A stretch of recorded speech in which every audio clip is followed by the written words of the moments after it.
उत्तम क्षमा मार्दव आर्जव भाव है। सत्य शौच संयम तप त्याग उपाव है। आकिंचन ब्रह्मचर्य धर्म 10 सार है। चहुगति दुख तय कारी मुक्ति करतार है।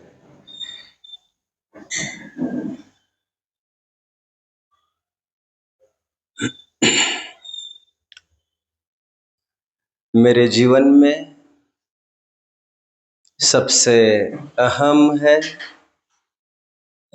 मेरी सुख शांति, मेरा चैन, मेरा मन, मेरा सुकून, माय ब्लिस। टॉप प्रायोरिटी पर, मेरे जीवन में वरीयता पर, शीर्ष स्थान एपेक्स पर मेरा अपना आत्मिक आनंद है। इस मेरे आनंद को मैं किसी भी कीमत पर नहीं छोड़ सकता। किसी के सुधारने के नाम पर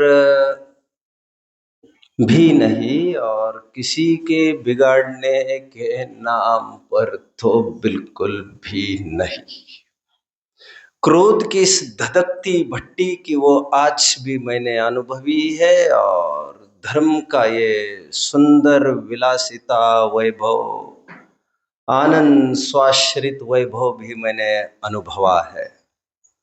कहा राजा भोज और कहा गंगू तेली। जमीन आसमान के इस अंतर को समझते हुए मैं क्रोध का त्याग करता हूं। उत्तम क्षमा। इस भूतल पर कैसे कैसे वीर हुए हैं क्या हम जानते हैं, लेकिन आज भी वे सब काल के गाल में समा गए। इतिहास आखिर याद किन किन को करेगा। ऐसे ऐसे राजा हुए जो अपनी भौहों के विकार से ही पूरी शत्रु सेना को कंपायमान कर देते थे। ऐसे ऐसे राजा हुए हैं जो पहाड़ भी चढ़ जाते थे, समुद्र भी खंगाल लेते थे और सूरज की भी होड़ करने के लिए चले जाते थे। लेकिन वे भी किसी पॉइंट पर हार गए, थक गए।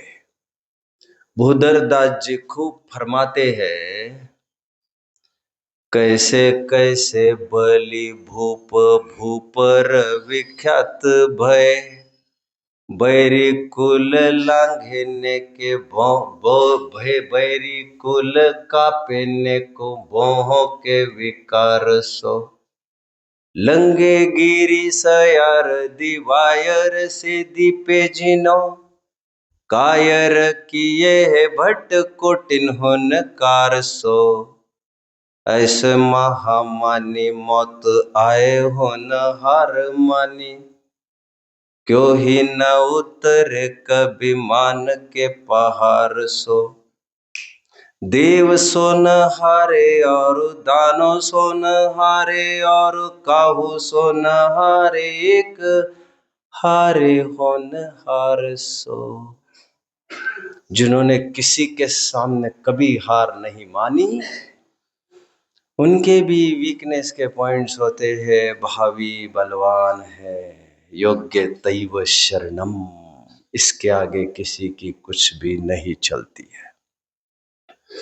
हुए नामवर बेनिशान कैसे कैसे, जमीन खा गई ये नौजवान कैसे कैसे।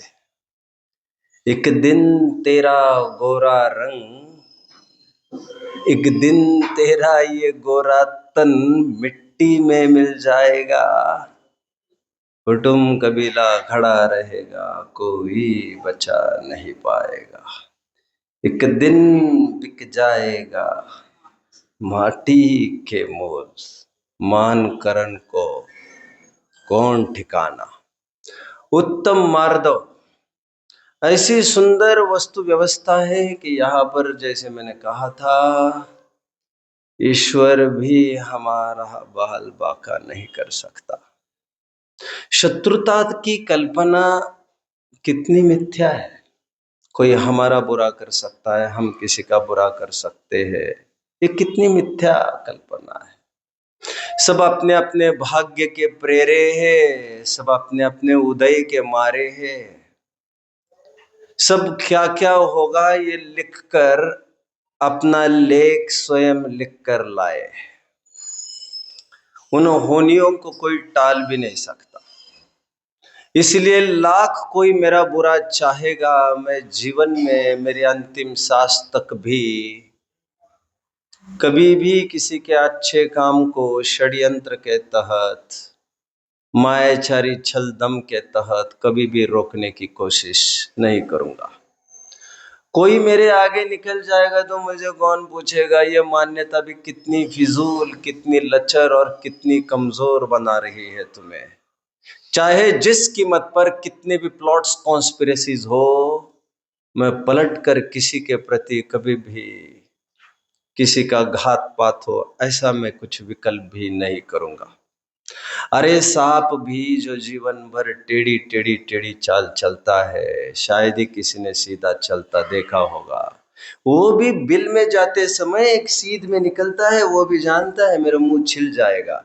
अभी जीवन के इस पड़ाव पर अभी हमें चाहिए उत्तर सब प्रकार के अनुभवों को लेकर, जीवन के अनुभवों को सीख कर, तत्व ज्ञान को लेकर इस पड़ाव पर तो हमें चाहिए ना, हम तो किसी के बारे में कुछ गलत कोई विचार नहीं करेंगे। उत्तम आर्जव, सुख संतोष से होता है, सामग्री से नहीं।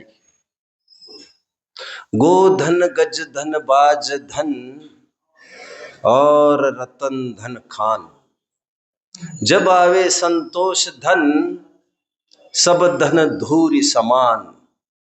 सामग्री से सुखी होने का उपाय ठीक वैसा है जैसे कोई आग को बुझाने के लिए घी के डिब्बे खाली किए जा रहा है और तृष्णा की खाई खूब भरी, पर मैं जानता नहीं था कैसे भरी जाती है।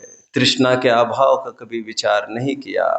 और संतोष, सेटिस्फैक्शन एक ऐसा धन है जिसमें जो ना तिजोरी का पैसा देखता है, ना जेब का पैसा देखता है, ना अपनी परिस्थिति भी देखता है। मुझे एक जन की याद आ रही है, बाकलीवाल नाम है उनका, आप लोग तो शायद ही जानते होंगे। 100 साल पहले वे उनकी हयाती थी, लगभग बड़े गरीब थे, वाशिम के रहने वाले थे, महाराष्ट्र के। और इतनी गरीब परिस्थिति में भी इतने कोऑपरेटिव नेचर था उनका। तख्त पर लेटे और कोई सहजता में आदमी आकर ये कहे मेरे पास कुछ भी नहीं है, मुझे एक तख्त की जरूरत थी, तख्त ये ले जाओ भैया तुम, और क्या चाहिए, कपड़े चाहिए ले जाओ भैया, तुम्हें क्या ले जाओ। मतलब मांग कभी याद आ रहे ना, घर पर आते आते कंगाल हो जाते थे। अरे भैया भाग्य का कहीं नहीं जाता, जा सकता नहीं तो कर्म की फिलॉसफी ही क्रैश हो जाएगी। और कुछ और उत्तम सोच। सत्य की खोज के लिए जीवन तो लगाना चाहिए। यह सत्य ऐसी भी संपत्ति नहीं है जो हस्तांतरित की जा सकती है, ट्रांसफर की जा सकती है, आदान प्रदान हो सकता है, जिसका स्वपरीक्षित साधना के बल पर अर्जित की हुई यह संपत्ति होती है। और सत्य के परीक्षण में कितने ही संकट भी आते रहते हैं। श्रेयासी बहुविज्ञानी बड़े लोगों को यह समस्या आती है, क्या भूल गए एक सत्य की रक्षा करने के लिए उस हरिश्चंद्र ने चांडाल की भी नौकरी की, लेकिन अपने वचन से कभी पतित नहीं हुआ था। सपने में दिए हुए वचन को जब इतना जागृत रह सकता है। हमने 3 लोग के नाथ के सामने प्रतिज्ञा की थी, हर एक प्रतिकूलता के टाइम में भगवान इससे मैं छूट जाऊंगा तो बस मैं धर्म के नाम पर ही जीवन लगाऊंगा। बट आज हम फिर वही खड़े हैं जहां पर हमको खड़े नहीं रहना चाहिए था। ये दुराचार, ये मिथ्याचार, इसका हिसाब होगा। उत्तम सत्य, आत्मा की प्राप्ति हुए बिना, आत्मा का स्वरूप समझे बिना, ज्ञानानंदमयी अपने स्वरूप में डुबकियां लगाए बिना, एकांत का सुख भोगे बिना बाहर का संयम संभव ही नहीं है। निरर्थक है कहना तो बहुत ढीली बात है। बाहर की क्रियाएं करके क्या होगा? 40-50 साल का तो अपना अस्तित्व था नहीं। ये संपत्ति कुछ ऐसी भी नहीं है क्रियाकांड की जो किसी अगले भाव में लेके जाई जा सकती है। बोधि इज दुर्लभ, बोधि इज दुर्लभ। जिसे भव भव तक लेके जाने की सुविधा थी, हम उसके रक्षा के लिए क्या कर रहे हैं? बाहर का संयम इज ओके, बट परमार्थ संयम तो संकुचित होना, अपने में लौट कर आना, दैट इज रियल उत्तम संयम।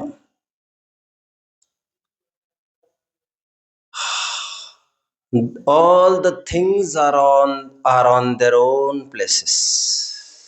Again, all the things are on their own places. It is the mind that makes the hell of heaven and heaven of hell.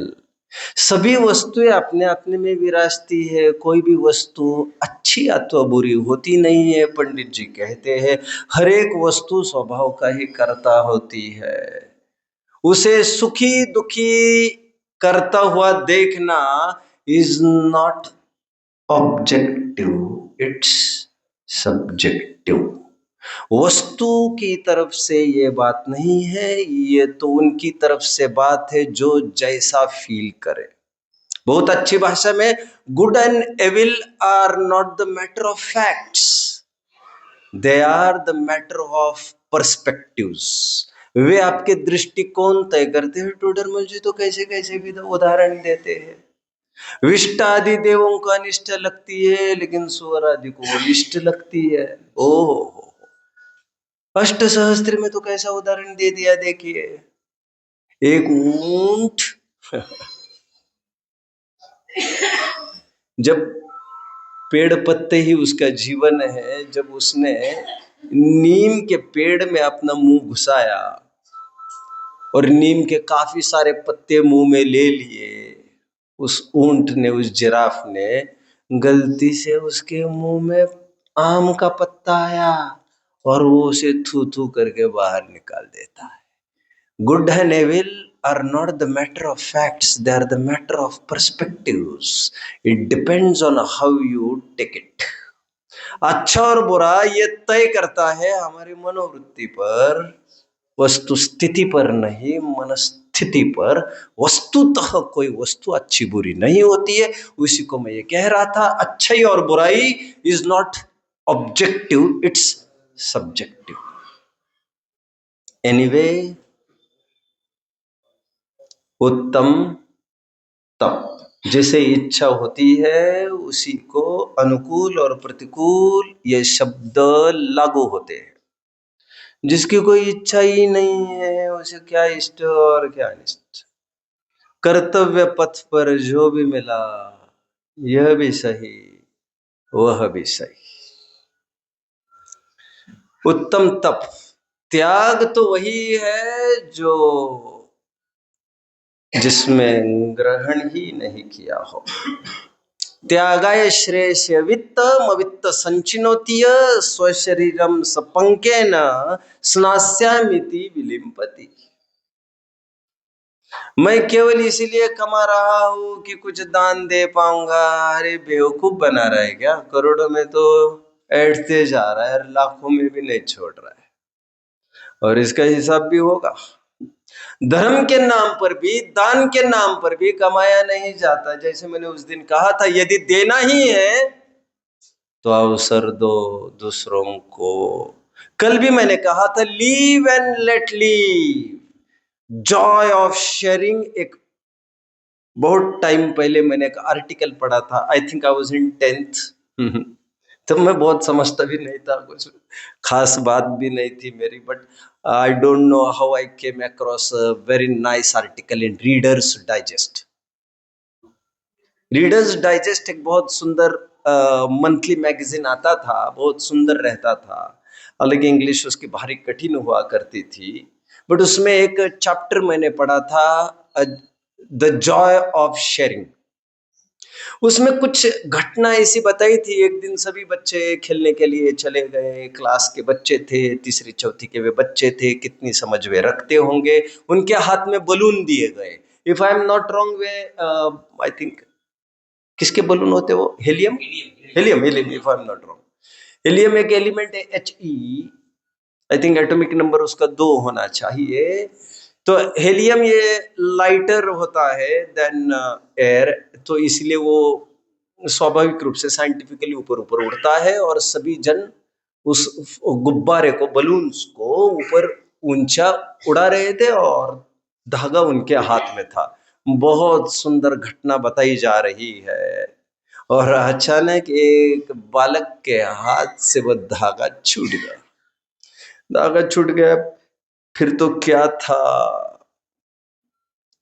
he started feeling कि everything has shattered in my life, सब कुछ खत्म हो गया यार जीवन में मेरे, सब चला गया। क्योंकि आदमी बराबरी से ज्यादा परेशान होता है।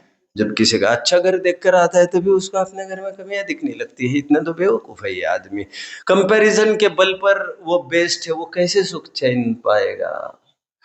एनीवे, सभी बच्चे खुश हो रहे थे, और ये रोने लग गया, बलून चला गया, चला गया। इसके लिए समझदार सचमुच उनके टीचर थे, योगदान उनके टीचर को दिया जाएगा, क्योंकि वे जानते थे कि वो उड़ा हुआ बलून लौटकर फिर से लाया जा सकता नहीं। लेकिन और एक बात तो हो ही सकती है, यदि शेयरिंग करना है आपको सचमुच, तो उन्होंने वैसे ही सबको इशारा कर दिया कि सभी जन छोड़ दो, फिर देखो कैसा नजारा आकाश में होता है।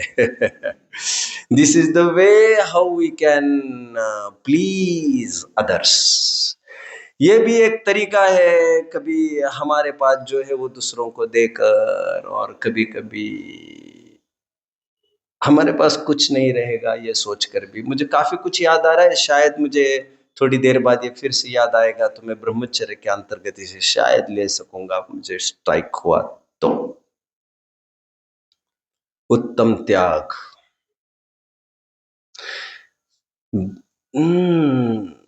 भेष धार क्या है, भेष दिगंबर धार तू खुशहाली का, मजा कहाँ न जाए इस कंगाली का। अकिंचन वो संपत्ति है जिसे तोलने में, जिसका मापदंड करने में चक्रवर्ती भी समर्थ नहीं है। चक्रवर्ती अपनी पूरी संपत्ति भी रख दे तब भी वह अकिंचन का मूल्य तो नहीं कर पाएगा। आइए एक नजारे को दिखाता हूं। नजारे एक क्या, कई दिखा सकता हूं। सामने दिख रहे आपको ये वही अंतिम मुकुटधारी राजा जिसका वर्णन तिले पंडिती में किया था, ऐसा मैं कह रहा था, सम्राट चंद्रगुप्त। ये है पूरे भारतवर्ष के सम्राट। एक क्षत्रिय राज्य इनका, कितने संपन्न होंगे, लेकिन आखिर जाकर शरण ली उन्होंने, बोलिए, भद्रबाहु। इसलिए एक राजा है और एक महाराजा है। होंगे ये घर के अमीर, बट अकिंचन की वैल्यू तो कोई कर नहीं सकता।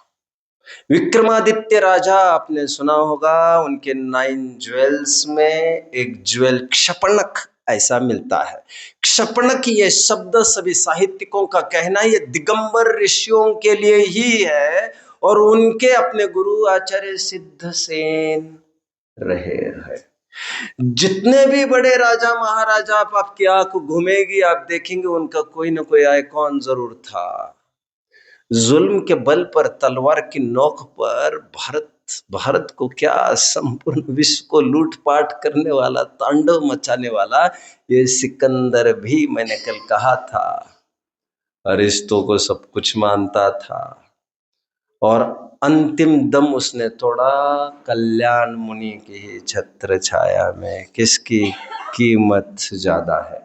अकबर कहने को तो सम्राट था, तख्ते हिंदुस्तान था, ऐसा होने पर भी आपने ये भी सुना होगा कि उसके 9 ज्वेल्स में 2 जैन साधु उन्होंने रखे थे, जिनके इशारे पर वो हर एक 10 लक्षण में, हर एक अष्टानिका पर ऐसे लेख उपलब्ध है अकबर के। अभी भी किसी ने पिटीशन दर्ज की थी, if anyone may be in the pace, अभी अभी किसी ने अपील किया था मुंबई हाई कोर्ट में, 10 लक्षण के काल में ये मांस आदि सबकी बंदी हो जाए, और दलील उन्होंने अकबर की दी थी कि अकबर के काल में ये सब होता था।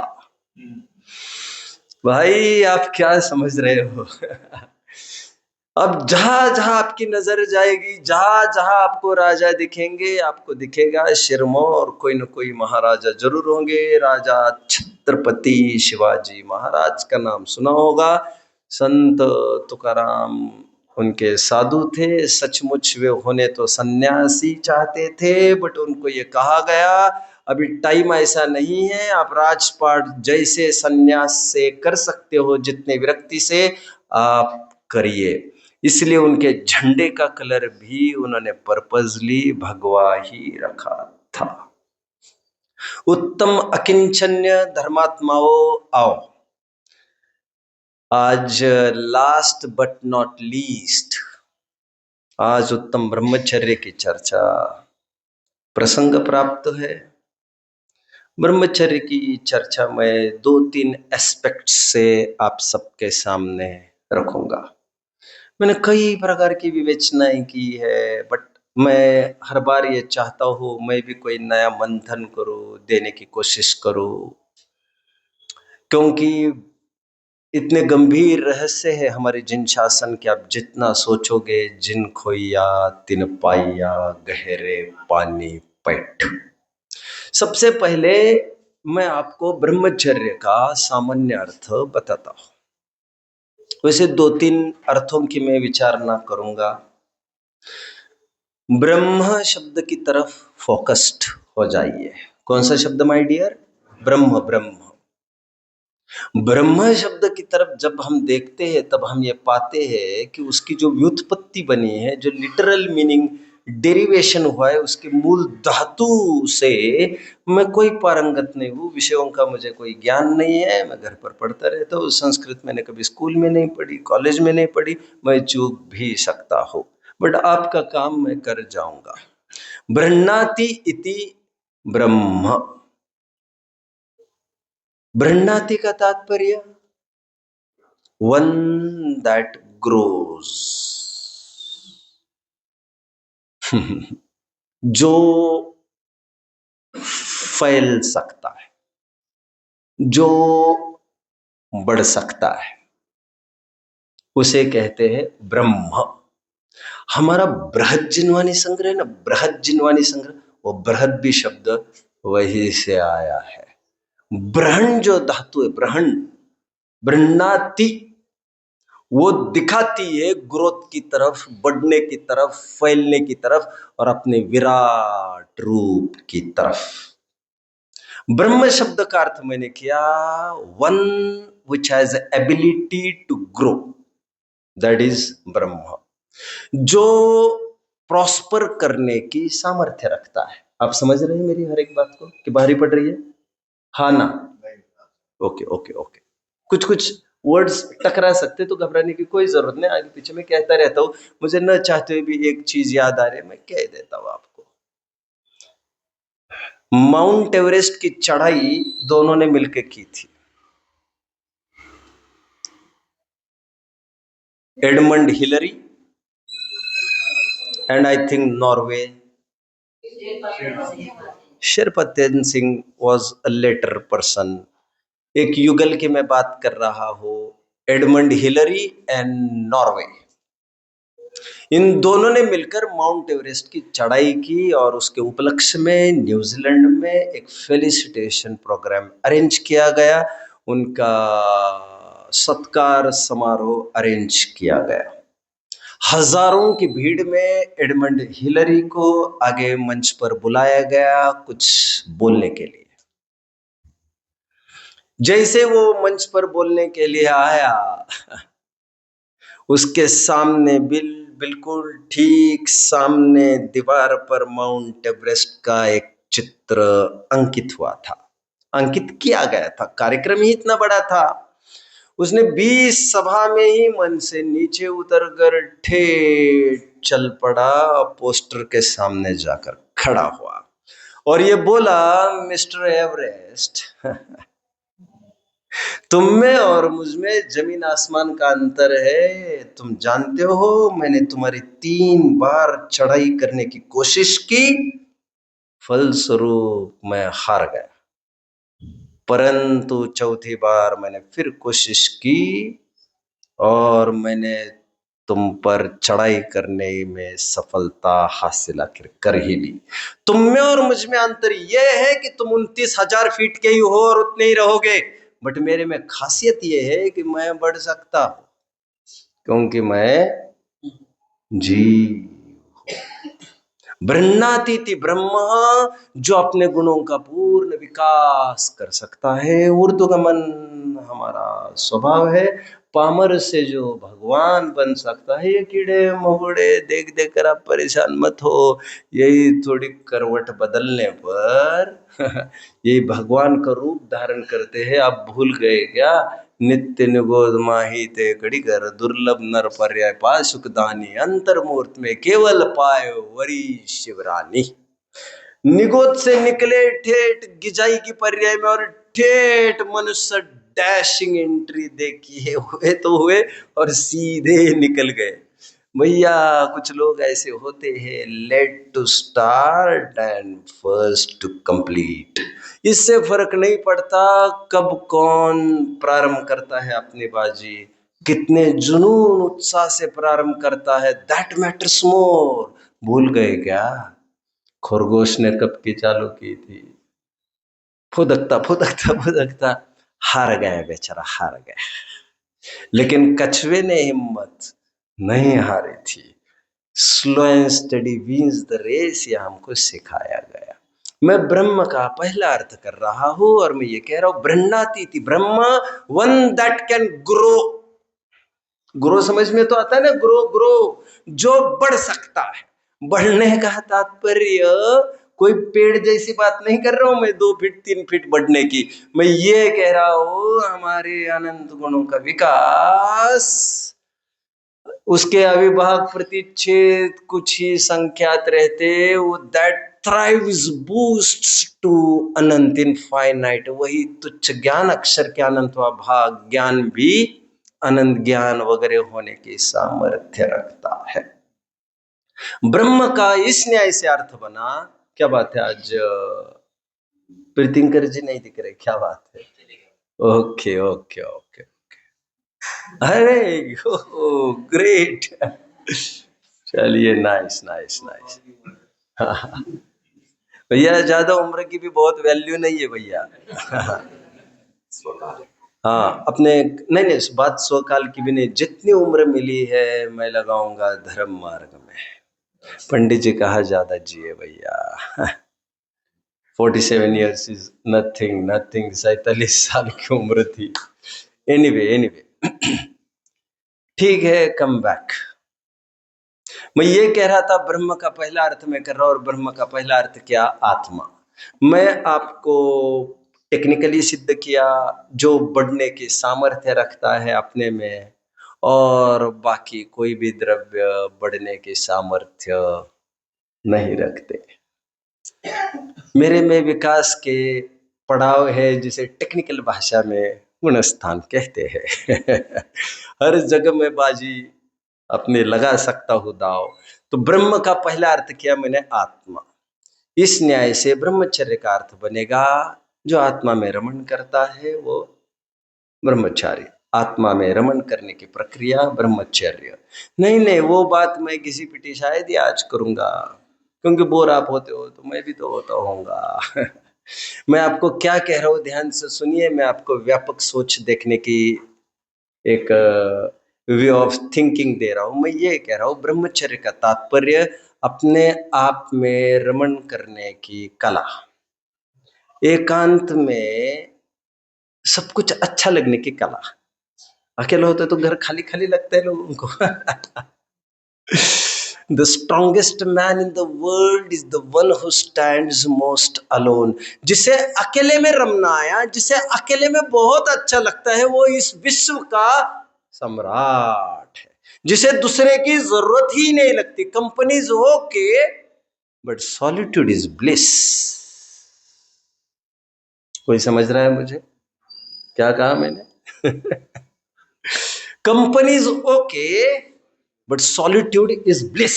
सॉलिट्यूड मतलब जिसे एकांत में रहना आया, वरदान तो वह है। मैंने पढ़ा था बहुत टाइम पहले, कुसंगे नरकवासो, सत्संगे स्वर्गवासो, असंगे मोक्षवासो। अरे भाई, मंदिर में पहला कदम रखते ही पहला कदम हम रखते हैं निस्संगो हम। निस्सही कहो निस्संगो हम कहो, बात तो एक ही है। किसी के सहित होने की भावना नहीं, भावना ही धर्म है। और इस मोटिव को कोई अचीव करता है तब तो फिर कहना ही क्या, वस्तु स्वरूप से तो आप अकेला उतरे। बोलो क्या है आगे? आप अकेला उतरे मरे अकेला हुए। कब क्या है? यो कबू इस जीव को साथी सगा न कोई। देखो, नातेदारी शब्द क्या कहता है? नातेदारी, तेरी अपनी कोई रिलेटिव्स नहीं है। जिसे अकेले में रमना आया, बिना संगत के रहना आया। अरे प्रवचन में कोई नहीं था तो मन नहीं लगा। अरे पंडित जी तो थे ना बेवकूफ, पूजन में मन ही नहीं लगा, कोई नहीं आया। अरे भगवान तो थे ना। लेकिन भीड़ रुकती, भीड़ रुकती क्या? वैल्यूएशन हर एक जन करना चाहता है। अभी देखिए, अब गौन करिए पूरी भीड़ को और कल्पना करिए आप एक क्या है। पूरे प्रवचन में आपको यदि मन लगा तो समझ लेना आप सबसे ताकतवर इंसान हो। मैं क्यों कहूँ आप कैसे हो, और मुझे भी कोई असर ना पड़े। एक हो, 10 हो, 1000 हो, वैसी ही मुद्रा, वैसी ही स्पिरिट और वैसी चार्जिंग हो तो समझ लेना चाहिए कि मैं मेरे आनंद के लिए करता हूँ। नहीं तो ये तो भीड़ की जय होगी, आनंद, आत्मिक आनंद की जय कहा हो।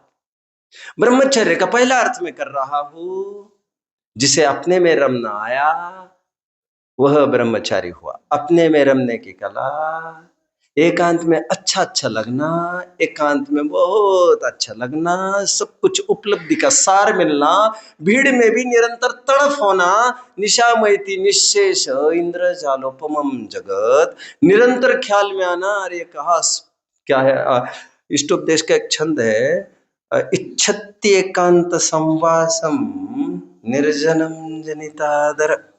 ज्ञानी जन वे होते हैं जो निरंतर एकांत के लिए जिनका मन दौड़ता रहता है, और थोड़ी भीड़ में से जिनको लगता है वे कब हटेंगे और कब एकांत मिलेगा, कब एकांत मिलेगा, कब एकांत मिलेगा। धन्य है वे लोग जो अपने में रमना जानते हैं, पराधीनता का कोई लवलेश नहीं। ब्रह्मचर्य का नास्तिपरक अर्थ करूंगा, व्याकरणगत करूंगा। जिसको अकेले में रमना आया वो ब्रह्मचर्य, तो अब्रह्म क्या होगा? दोपने की कल्पना। मैथुनम ब्रह्म। अब्रह्म किसका नाम? मैथुन का। ध्यान से सुनिए, मैथुन और मिथ्यात्व एक ही धातु से बने हैं, मिथ धातु से। ये मिथ धातु क्या है अभी बता रहा हूं। यह मिथ धातु वही धातु है जो इंग्लिश में MYTH मिथ होता है। ओह ग्रेट, इंग्लिश का मिथ और ये मिथ एक ही है। जी हाँ, और इंग्लिश का मिथ भी यही कहता है, काल्पनिक काल्पनिक काल्पनिक। और ये मिथ भी कहता है, ये मिथक, मिथक मतलब बच्चों को कहानियां सुनाते हैं ना, एक तराजा एक तिरानी, मिथक मिथक कहते हैं, मिथक। मिथक मतलब जो कल्पना पर बेस, टोटली। इस मिथ धातु से भी मिथ्यात्व बनता है, और मिथ्यात्व की परिभाषा की विपरीत कल्पना, सो ही मैथुन और मिथ्या तो एकार्थवाची ही है। हाँ, मैं बिल्कुल होश में हूं और सही कह रहा हूं, बस ये मत पूछिएगा कहा लिखा है, ये तो मैं नहीं कह सकूंगा। लेकिन व्याकरणगत you can cross check me, you can check the facts anywhere. मैथुन एक राशि है, जोडिएक साइन है, मिथुन मिथुन है। एक मिथुन चक्रवर्ती भी हुआ है हमारे टाइम का, क्या ताकत थी बेचारे की। चलो आइए, एनीवे एक मिथुन है जो आपने सिंबल देखा है किसी ने मिथुन का? कौन बताएगा सिंबल क्या है? कौन बताएगा मिथुन का सिंबल क्या है? तो मेरा काम हो जाएगा।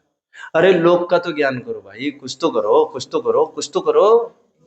मछली आकार की लड़की, मछली मीन है वो तो, मछली कहाँ से यहाँ आ जाएगी? अरे फिर से देख लीजिएगा।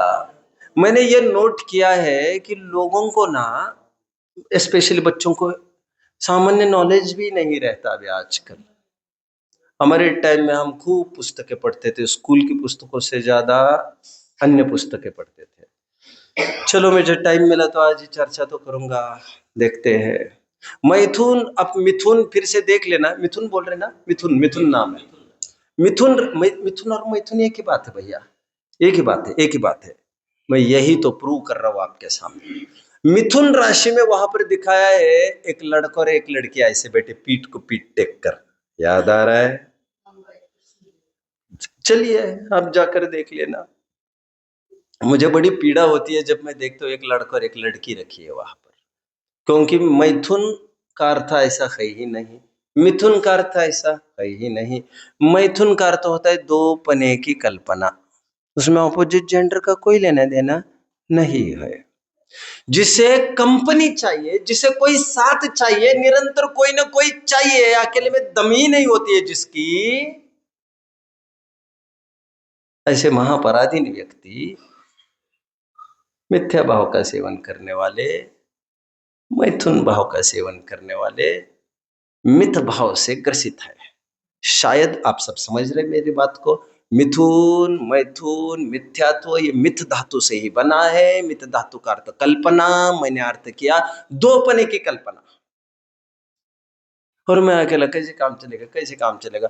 तो जो निरंतर कंपनी के लिए चाहते, कुछ कुछ लोग होते ना ऐसे होते, भाई बिजनेस करना है सब कुछ, नहीं पार्टनरशिप में ये कर रहे, नहीं और कोई, नहीं कोई और हो, एक्सरसाइज जाना है कोई आएगा, मैं दोस्तों को मनाता हूँ, स्वाध्याय करने में दोस्तों को मनाता हूँ। अरे तुम क्या बात कर रहे हो भाई? तुम एक काम करो, तुम्हें रनिंग करना है, तुम आजमा के देख लो। आजमा के देख लो। तुम एक लड़के को तैयार करके रख लो, भैया कल से अपन 5 बजे उठेंगे रोज, दोनों वैसे 7 बजे उठने वाले हैं। भैया कल से 5 बजे उठेंगे। अब पहले तो डिबेट पर चालू होगी, मैं तुम्हारे पास आऊंगा कि तुम मेरे पास आओगे। तो जैसे तैसे तय हुआ, 2 दिन, एक दिन तो ठीक ठाक चलता है, फिर क्या होता है? अरे यार तुम आए नहीं, फिर मैं भी नहीं गया। मैंने तुम्हें पहले ही कहा था, तुम दो के भरोसे करोगे, you will not stand longer, तुम्हारा ये सफर बहुत दूरी का नहीं होगा। तुम ये क्यों नहीं समझते, तुम्हारे अकेले की जंग है, तुम्हें अकेले ही लड़ना है। दूसरे को होना कमजोरी पैदा करता है, एक आदत क्रिएट कराता है। मैं आपको ये भी साइट करा दूं, ऐसे कई घटनाएं आपने भी देखी होगी आपके जीवन में। पति पत्नी साथ साथ रहते हैं और ये मानते हैं कि बच्चे अपने हो ना हो, पति पत्नी एक दूसरों को दुख तो साझा कर सकते हैं। अब बराबर आपसे मैं बराबर नहीं चाह रहा हूं इस संबंध में, आगे मैं क्या कह रहा हूं सुनते चलिए। एक पॉइंट पर 80 साल तक बुड्ढा बुड्ढी भी अच्छे से रह रहे हैं, अपने एक दूसरों में संतुष्ट है वो। But at the age of 80 किसी ना किसी को तो जाना ही पड़ेगा ना भाई। ये कोई ऐसा बॉन्ड थोड़ी है अविनाभावी जैसा। और एक जन चला गया और दूसरा जन 2-3 महीने में ही चला गया, ऐसा नोट किया है आप लोगों ने? हाँ ना, दूसरा जन ज्यादा सरवाइव नहीं करता। बहुत तगड़े छाती के होते हैं, वे सरवाइव कर जाते हैं। तब चाहिए था हमें कुछ ताकत पैदा करे, लेकिन हमने वो की नहीं, हम मजबूर हुए। इसलिए भीड़ में रहते हुए, साथ में रहते हुए ही इन एकांतों का अभ्यास होना चाहिए। सबके रास्ते अलग अलग है। पहले जमाने में ब्रह्मचर्य आश्रम हुआ करता था, फिर गृहस्थ आश्रम के बाद कायदे से वानप्रस्थाश्रम हुआ करता था जिसमें पति पत्नी अलग निकलते थे घर से, बच्चों से अलग, बट रहते साथ में थे। बट चौथे फेज में क्लाइमैक्स का सीन था, ये last over of the match था, संन्यास आश्रम में पति और पत्नी भी अलग हो जाते थे। और मानसिक तैयारी होने पर अलग होने में कुछ मजा ही कुछ और है। और अभी मानसिकता नहीं हुई भैया, तुम्हारी मानसिकता कब होगी भैया? ऐसे होने वाली नहीं है।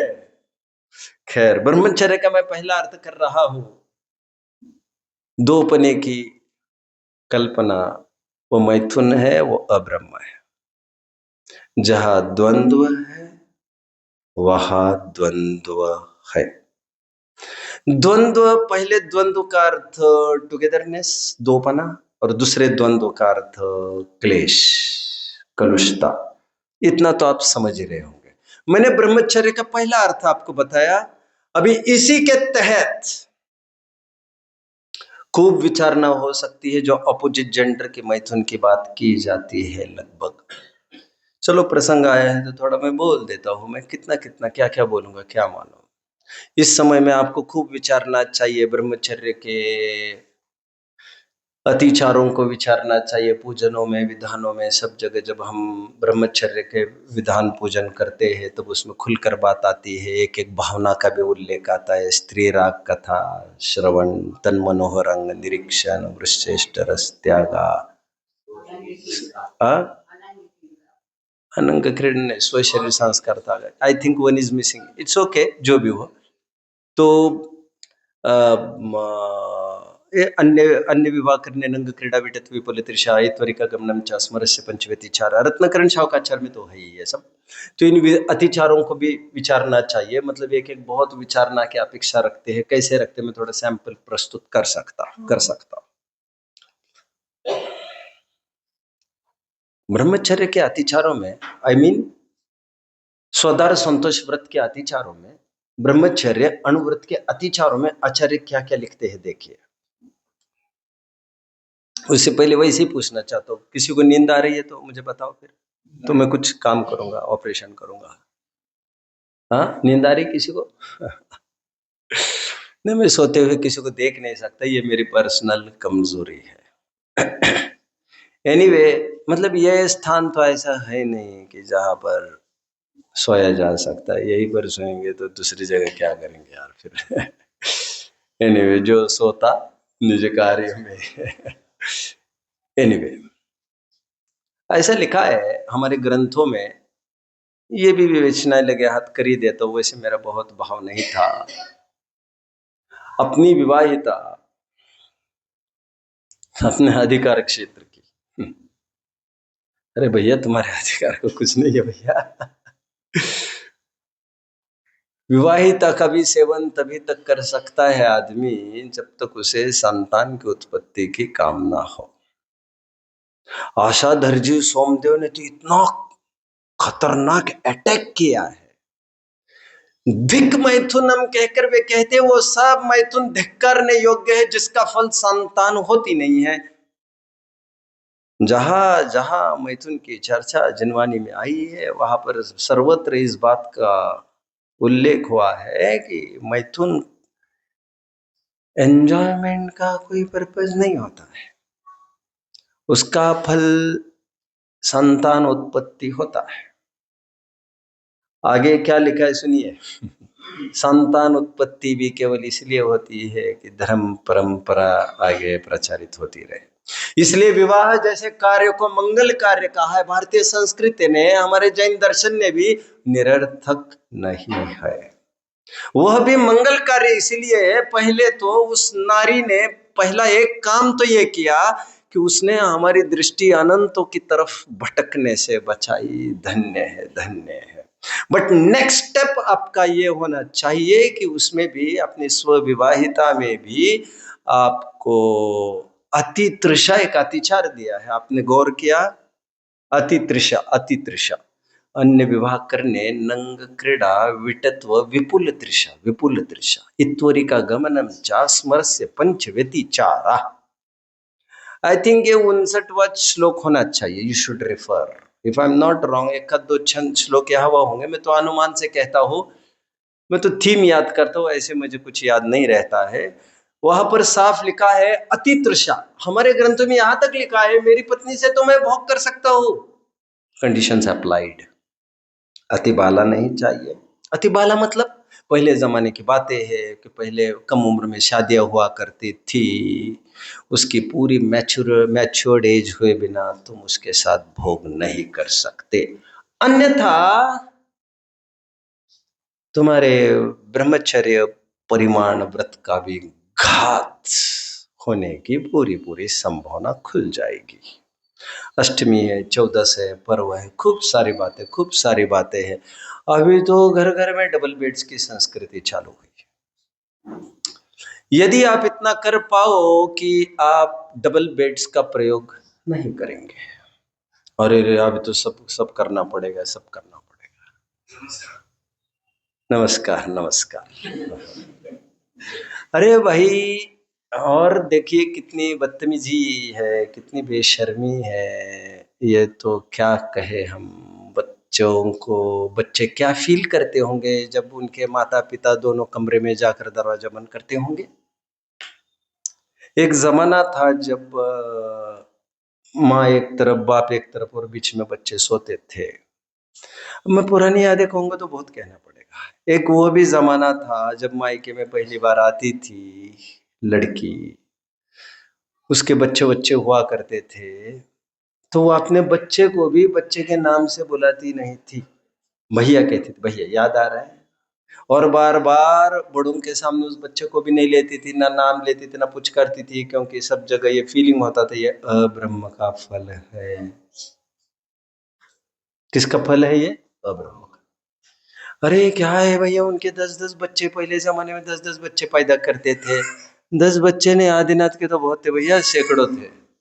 सैकड़ों होने में कोई भी आपत्ति नहीं है, कुछ भी आपत्ति नहीं है। आपत्ति तब है जब तुम फल तो नहीं चाहते और बीज तो बोना चाहते हो। इसी से बनती है हमारी नपुंसक पर्याय, जहां पर ठीक है बेटे, ठीक है बेटा, ठीक है बेटे, तुम्हारे ऐसी दुर्दशा करेंगे, ऐसी दुर्दशा करेंगे, तुम्हें इतना भोगों का मन होगा।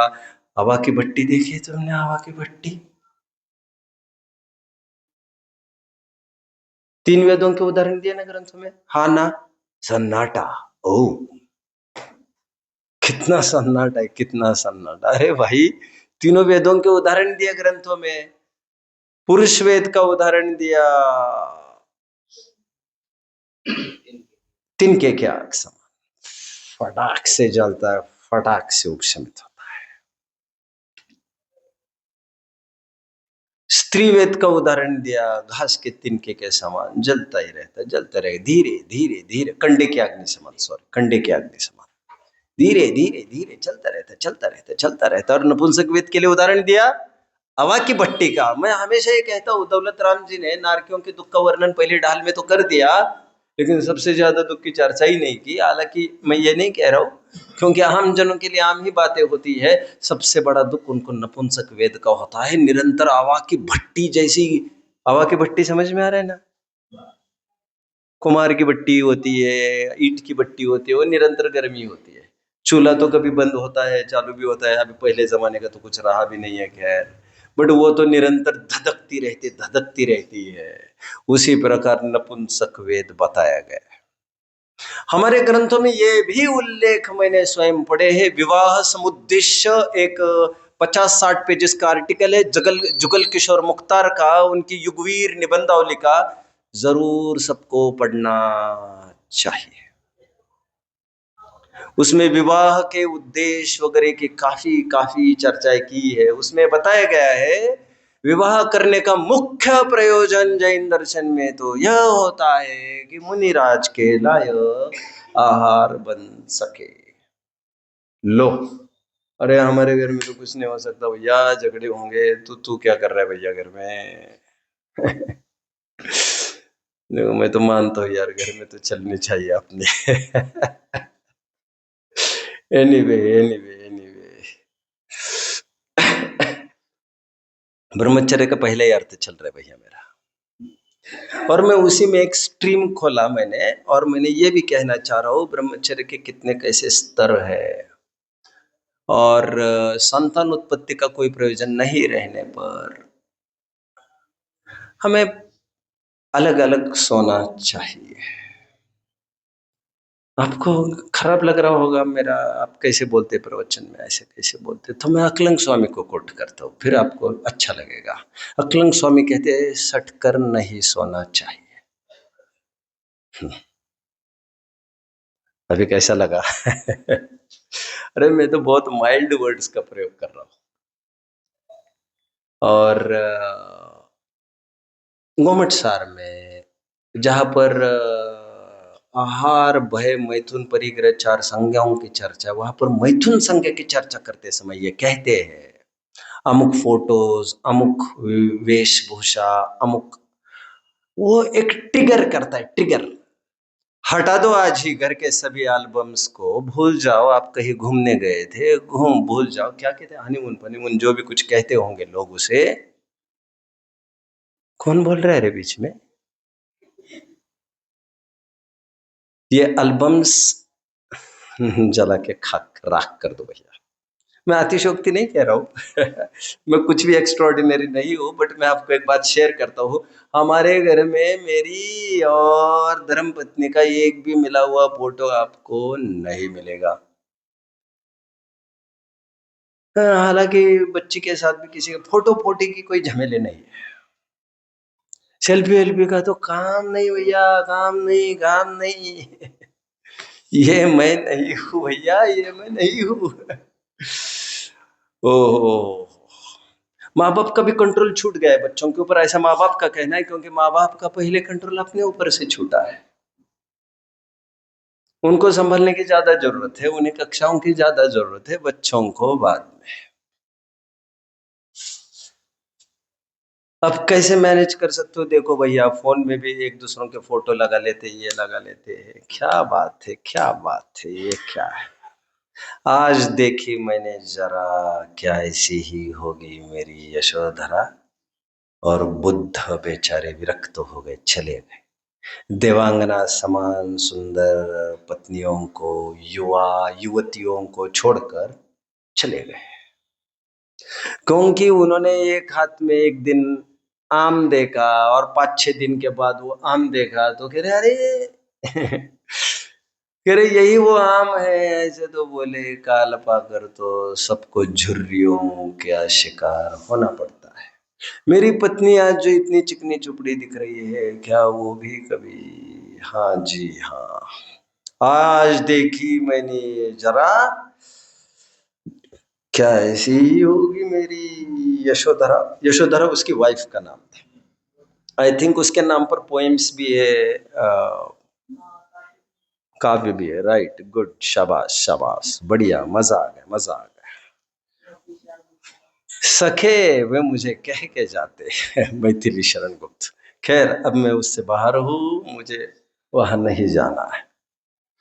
मैं तो अभी इतना ही कह रहा हूं कि हमारे स्तर पर ब्रह्मचर्य कैसे पालन होना चाहिए, आपको विचारना चाहिए। भैया ये तो बाल ब्रह्मचारी ये वाले है, तो क्या कम है क्या? तू नहीं हो सकता क्या? बाल ब्रह्मचारी का कोई गुणस्थान नहीं होता है, मतलब वो अलग से कोई अचीवमेंट नहीं होती है। और तुम घर में रहकर ब्रह्मचर्य व्रत पालन कर सकते हो, आगे बढ़कर ब्रह्मचर्य प्रतिमा का पालन कर सकते हो, और उसमें कोई कठिनाई नहीं है। तुम्हें लगता होगा उससे प्रेम कम होता होगा, ये तुम्हारी बहुत भ्रांत धारणा है। अगर प्रेम में और वासना में कुछ तो अंतर होगा भैया। और प्रेम के नाम पर प्रसिद्ध माँ बेटे का ही प्रेम बताया गया है। रोमियो जूलियट मारे गए, लैला मजनू भी मारे गए, एक दूजे के लिए तो देखी ही होगी। इनकी हालतें बहुत अच्छी नहीं है। हाँ, धर्मी सो गो वच्छ प्रीति सम। प्रेम तो ये होता है जो डंके की चोट नगाड़े बजा बजा कर दुनिया के सामने प्रस्तुत किया जाता है, हो जाता है। एनीवे, इतना लोग का विरोध झेल के इतना सब करके, अरे 4 दिन की चांदनी, पछताएगा बेटे, पछताएगा, पछताएगा। जिसने संयोग के काल में जितना जश्न किया था, वियोग के काल में वो उतना ही मातम मचाएगा। सिंपल सीधा रूल है, बर्थडे बर्थडे, वाह वाह, सेलिब्रेशन सेलिब्रेशन, मरेगा मरेगा मरेगा, एक दिन मरेगा मरेगा मरेगा। उसके मरण के साथ इसका मरना अवश्यंभावी है। अभी तक लड़का नहीं आया स्कूल से, लड़का नहीं आया स्कूल से। अरे जब तक लड़का आपके हाथ में, इतना संस्कारित करिए, इतना संस्कारित करिए, क्या मालूम कभी अपने पास आए ही ना। थोड़ा टाइम मिला है, धर्म संस्कारों में बच्चों को लगाओ। ब्रह्मचर्य का मैं एक ही तो अर्थ कर पाया हूँ। मैंने कहा अतिचार नहीं कहे, कुछ नहीं कहे। मैं जरूर कहूंगा इन एल्बमों को हटाओ, लाइफस्टाइल सुधारो, इससे संकुचित वृत्ति से बाहर निकलो। मैं ब्रह्मचर्य का दूसरा अर्थ कर रहा हूँ। टाइम मेरा हो गया, 5-10 मिनट तो आप देंगे ही देंगे मुझे। ब्रह्म का एक अर्थ होता है हमारे ग्रंथ। इसके बीच में शायद मुझे ब्रह्मचर्य का दूसरा अर्थ कहना जरूरी लग रहा है। तीसरे अर्थ में इस पर आऊंगा। आपको जचेगा तो जचेगा तो। आप यहां तक आए तो बाकी का काम तो मैं कर ही दूंगा। ब्रह्म का एक अर्थ मैंने अभी अभी आत्मा कहा था। ब्रह्म का एक अर्थ विश्व भी होता है। मैं जानता हूं एको ब्रह्म द्वितीयो नास्ति, ये तो जैनेतरों का कंसेप्ट है। और सियाराम में सब जग जाने, एको ब्रह्म द्वितीयो नास्ति, ब्रह्मम सत्य जगत मिथ्या, एको हम बहुश्याम। ईश्वर, ये सब ईश्वर की रचना है। अरे हम भी मानते हैं ना, जैसे समूह शरण वैक्रिक रचना है किसी देव की। बिल्कुल बिल्कुल बिल्कुल ऐसा ही मानते हैं, ऐसा ही मानते हैं वे। और वे मानते ईश्वर का अंश सब में है, सब में। सर्वव्यापी अद्वैत ब्रह्म की मीमांसा मोक्ष मार्ग प्रकाशक में सबसे पहले की गई है। हाँ ना? जागृत हो तो बस कर सकता हूं मैं, पर बस कर लेता हूं। नहीं, ठीक है।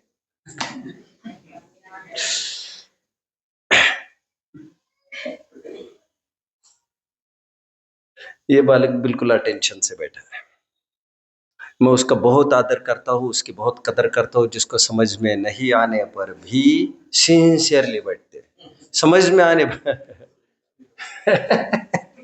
मैं मन की बात कह रहा हूँ आपको। उसकी तगड़ी कसौटी है, सच्चा तपश्चरण, सच्ची साधना उसकी है। नहीं समझने पर भी बैठना। कभी मैं भी ऐसा ही था। इसी में से बीज अंकुरित हुए बिना रहेंगे नहीं। Devotion, devotion matters. गणधर हटता नहीं है। दो पैरों पर हाथ जोड़कर महावीर के सामने 30 साल तक ऐसे ही खड़ा रहा। 30 साल, राइट? गणधर बैठते नहीं है, विनय का प्रतीक है। हाथ जोड़े खड़े ही रहते। Anyway, come back. ब्रह्म का मैंने दूसरा अर्थ किया ईश्वर। और सच पूछो तो जो जो शब्द कारण परमात्मा के लिए लागू हो सकते, वे सब कार्य परमात्मा के लिए हो ही सकते हैं। जब आत्मा को मैंने ब्रह्म कहा तो अरहंत सिद्ध को, आचार्य उपाध्याय साधु को भी ब्रह्म कहा जा सकता है, क्योंकि उनमें ग्रोथ पूर्ण हुई है। विराटता जिसमें फैल चुकी है, केवल शक्ति की बात यहां नहीं। ब्रह्म का दूसरा अर्थ किया ईश्वर। लोग ब्रह्मांड भी कहते हैं, उसका अर्थ ये हम ले सकते हैं कण कण में ईश्वर है। एनीवे, मैं तीसरा अर्थ कर रहा हूं। ब्रह्म का अर्थ लेना चाहिए आपको ग्रंथ, ग्रंथ, ग्रंथ, शब्द ब्रह्म। पहली ही गाथा की टीका में इसे शब्द ब्रह्म कहा। इसे शब्द ब्रह्म इसे क्यों ब्रह्म कहते हैं? क्योंकि कार्य में कारण, एक मिनट, ब्रह्म विश्व को जब हमने कहा, विश्व का रूप दर्शाने वाला ये ग्रंथ है, अब कारण कार्य संबंध स्थापित करके इसे भी शब्द ब्रह्म कह सकते हैं। एक लाइन आती है ना समय सरस्वती में, प्लीज हेल्प मी, भावो ब्रह्मांड ना भरया, इसे शब्द ब्रह्म कहते। शब्द ब्रह्म का अर्थ ये भी होता है जो आत्मा को दिखाने वाले शब्द हो, और यह भी होता है जावानी के ज्ञान से सूझे लोकालोक। लोकालोक का भी एक अर्थ ब्रह्म होता है। यह अर्थ मैं पहली बार कर रहा हूं यहां से। ब्रह्मचर्य का मैं तीसरा अर्थ वैसे कर रहा हूं। अभी मैंने ब्रह्म का अर्थ किया शब्द ज्ञान आगम ग्रंथ। भैया आपको उपयोग तो अच्छा रहता है, भले आप एक बार आते हो, मुझे लग रहा है कभी कभी 2 बार भी आते होंगे, मेरा आपकी तरफ ध्यान पूरा है, पक्का है। बहुत बार हवा खाने के लिए बैठते हो, मुझे इसमें कोई एलर्जी नहीं है, कोई बात नहीं है।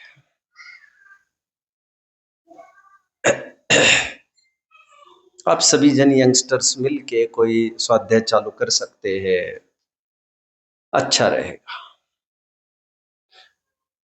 Come back. ब्रह्म का अर्थ मैंने ग्रंथ किया, ब्रह्मचर्य का अर्थ जो अपनी बुद्धि को ग्रंथों में ही रमाता हो। जिन वचस्य रमनते ये स्वयं वांत मोहा। आपको लग रहा होगा ब्रह्मचर्य का अर्थ स्वाध्याय करने वाली है, कैसे लगाया? अरे भाई, तुम सोच भी तो नहीं रहे हो।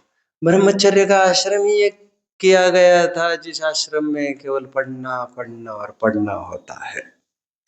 वो ब्राह्मण शब्द भी यही से बना था, ये भी तुम भूल गए। ब्रह्मचर्य का मैं एक अर्थ ये भी कर रहा हूं क्योंकि आपकी उम्र ब्रह्मचर्य आश्रम की उम्र है। कौन सी? ब्रह्मचर्य आश्रम के 2 अर्थ है। अभी आपको अपोजिट जेंडर के साथ उलझना नहीं चाहिए, शादी तक वैसे ब्रह्मचर्य रहता है। और दूसरी बात, अस्थि परक, तो फिर ये किसके बल होगा? जो निरंतर जिनवानी में गड़ा रहेगा। जिनवानी का तात्पर्य यदि मैं अब ये कह दूं, रीडिंग। रीडिंग आपको 3 प्रकार से आपको जीवन को विभाजित करना चाहिए पढ़ने में। What is your good name my dear? Jainam. कौन है आपका यहाँ पर? बहुत अच्छा। अब पहले दिन से आ रहे हो इट सीम्स, रात में ही आ रहे हो इट सीम्स, सुबह स्कूल रहती होगी, ज्यादा चिंता नहीं करो स्कूल की। मेरी बच्ची ने सीबीएसई बोर्ड भी डीपीएस दिल्ली पब्लिक स्कूल रहते हुए 7th 8th 9th 10th रोज 4 5 क्लासेस अटेंड की। 4 5 घंटा धर्म किया मेरी बच्ची ने। और 10th में पूरे देश में मेरी टॉपर थी इंग्लिश सब्जेक्ट में। अलीगढ़ में टॉप 5 रैंकिंग में आई है वो। आप समझ रहे बात को? और जैसे कि सब जानते होंगे कुछ कुछ लोग यहाँ के, हमने आज तक कभी भी बच्चे की पीठ नहीं थपथपाई स्कूल के अचीवमेंट्स के लिए। Never never never. अचीवमेंट के नाम पर, धर्म का अचीवमेंट, उसी के लिए ही पुचकारा जाएगा, उसी के लिए ही पीठ थपथपाई जाएगी। कहीं भी टॉप आओ, घर में इतनी भी मुस्कुराहट नहीं होती, वाह तुम फर्स्ट है, कुछ नहीं कुछ नहीं कुछ नहीं। बोर्ड के भी एग्जाम से लौट के आती थी दरवाजे में, तो हम कभी ये नहीं पूछा पेपर कैसे रहा। हमने कहा बेटा आओ, हाथ पैर धो लो, चलो खाने को चलो। मम्मी पेपर ऐसा रहा वैसा रहा, देख लेंगे बेटा, समझ लेंगे। किसको कितनी अहमियत देना ये हम तय करेंगे। राम कहते बच्चे हमारे मानते नहीं है। अरे बेवकूफ किसको बना रहे हो तुम? तुम हमसे दुगुनी अकल लेके बैठे हो, लेकिन तुम्हें ही महिमा नहीं है अभी धर्म की। खैर, ब्रह्मचर्य का मैंने, हाँ मैं आपको ये कह रहा था, गाइडलाइन दे रहा था। आपकी उम्र में आपको 3 प्रकार से विभाजन करते आना चाहिए पढ़ाई का। एक तो स्कूल की पढ़ाई, वो तो सभी करते हैं।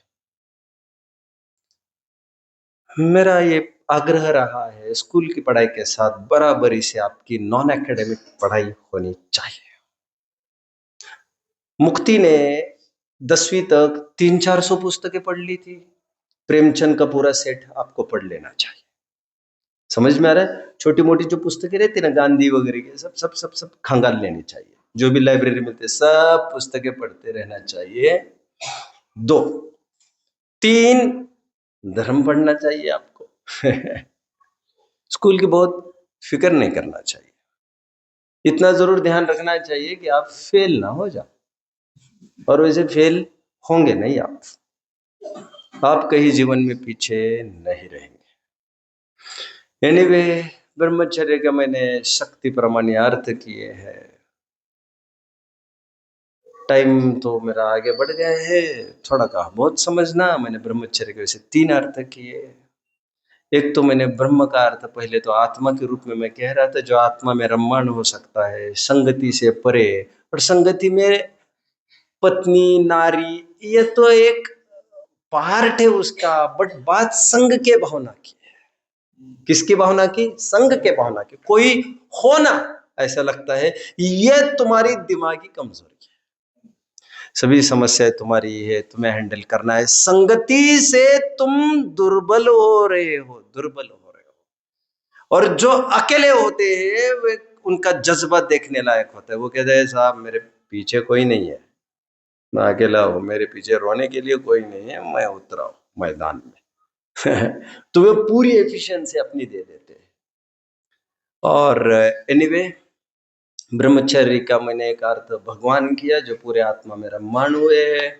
ब्रह्मचर्य का मैंने एक जो मेरा अभिष्ट अर्थ किया, स्वाध्यायी जनों को ब्रह्मचारी मैं कहूंगा। वो इसीलिए कहूंगा जिसको अगम में रमना आया उसको भावी नहीं होता कोई साथ हो, यहाँ चले वहां चले। पति पत्नी के कहा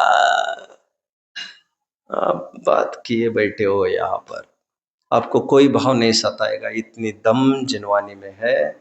आप निरंतर अध्ययन करते रहिए, उसी के विचार करते रहिए, उसी की चर्चाएं करते रहिए। आपके जो सो कॉल्ड लाइफ पार्टनर्स है, आप धर्म चर्चा में ही उनको मशगूल रखे, स्वयं भी खुश रहे और उनको भी खुश करने की कोशिश करें। रूपवती और विवेक जोड़ा तो पता ही होगा आपको, ललितपुर का ही था शायद वो जोड़ा।